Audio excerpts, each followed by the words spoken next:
Hi there, my name is Musa Kalenga. I'm the Group Chief Executive of the Brave Group, which is the share value agency trying to solve for the exponential Africa future that we're all going to experience. And as such, we are here at IMC speaking about what AI means for marketing. And so we've launched Forge, which is an AI engine that helps us to revolutionize not only what we do, but how we do it as marketers. Well, it was a number of things. I think first and foremost, it's important to acknowledge that we have to listen to what our clients are saying to us. And clients are all saying exactly the same thing. They want you to do exactly the same thing you did last year with half the money and half the time, right? So I'm sure all the marketers and brand builders will know exactly that story. So firstly, you have to listen to what the market is saying. Secondly, the reality of technology. I'm a technologist at heart, and I realized that as it was changing and growing, there wasn't enough innovation happening, especially for agencies. There was a lot of silo innovation, but across the value chain, not much. And so the combination of those two things kind of created a project in our business where we said, hey, let's try and tinker with AI and see if we can take what used to take us 3 months and do it in a matter of days. And so began the journey to create Forge today. So I think there's two ways that we think about results. The first is on output basis. So what comes out of the process that you've been able to optimize. So you can have, as an example, better ads being flighted and having a better reach. So that's one aspect of being able to get results. The second aspect is in the process that you arrive at those things. And that's where optimization is important. Typically, we've been very bad as creatives and marketing agencies at talking about optimization because there is a very valid argument around length of time and quality of output.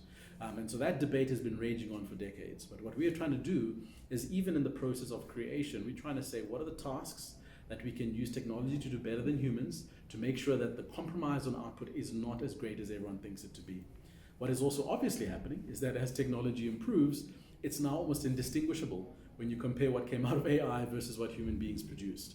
And we see that obviously accelerating. So, platforms like ChatGPT and Sora and, Runway are releasing versions literally every week that are getting better 10 times, right? So next year, this time, what we look at and we compare it to a human output is actually just not going to be distinguishable. So I think the technology is advancing, but our appreciation of what the technology does is also important, which is what you were speaking about, is how are we using that to become more adaptable and more flexible, which is really the mindset shift that we need. Look, I told the story, I think it was to build a very clear understanding that this is, to your point, not the first time this has happened.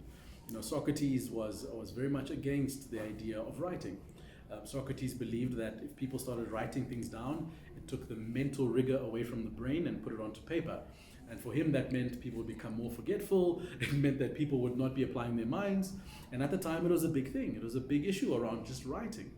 Fast forward, the printing press was the same. It said, now that you're going to be printing things on paper and making it so easy and passing around information is going to devalue, right? Which is also, if we think back on it, it's like, how could that be?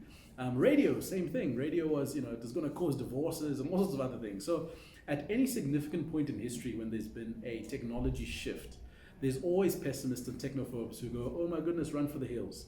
So that has shown itself time and time again. And I think we're at that point as well, where AI is going to do the same thing. Everyone's going to go run for the hills. This thing is going to kill us. It's going to, take over the world. And it's important to have that healthy pessimism, but it's also important to have optimism around what can be done. Because when you have the optimism around what can be done, that's where you see yourself unlocking the value. I think the big thing is going to be ethics. I think ethics is going to become really, really important. Why? Because the fundamental of getting a really great AI integration and technology integration is going to have an underlying layer of data. If the data has been acquired unethically, if the data is not being housed and stored correctly, it shouldn't be used for your marketing efforts. And so the ethics that govern that are going to become super important as an unlocker to be able to use things like AI. Someone was saying the other day that if you're a big corporate and you don't have any integrous data, then AI for you is just it's not really a starter, it's a non-starter. And then you're going to be looking to integrate into open platforms that are going to expose your data. So I think ethics are going to become a really important thing. At the moment, the ethics are quite first base. It's about POPI compliance, it's about period of storage and that kind of thing. But I think a lot will start happening around asking the question, if I can take data from you as a consumer and actually create utility for you, is that a bad thing or is that a good thing, right? Because that's a huge ethical dilemma. If I can take your information and I can ultimately solve a problem for you, that's a real problem. is that ultimately a bad thing, right? So that's the gray area which we have to play in. So innovation can only operate in that gray area, and as ethics becomes a major issue, those that can navigate those spaces, create the certain guardrails, and create spaces where innovation can thrive, that's really going to be super important, I believe. So our development process is that we've spent 12 months developing a MVP. That MVP we're testing internally as the Brave Group, so all our teams will be using Forge and running through the process. Part of our next beta test is that we're opening up broadly. We've partnered with some corporates already that have used Forge and their technology, which we showcased today. And so now we're extending that. So we're making sure that we've got a wait list of people that are saying, hey, I'd love to be part of the process and give understanding. And so we'll then add people to the beta test and be able to use it more broadly. So the call to action is for anyone who's in a brand context, anyone who's got a marketing team that they want to optimize, any agencies that are thinking about what technology can do for their business, are all invited to join the waitlist. So on our website, bravegroup.co.za/forge, there's a form you can fill out, add you to the waitlist, and you'll get obviously all the information fresh off the press. We'll give you kind of sneak peeks of all the products we're going to launch. And obviously this is going to be a product journey. So every 3 to 4 months, there'll be some new innovations that will land, and our waitlist will actually get beta access to all of that.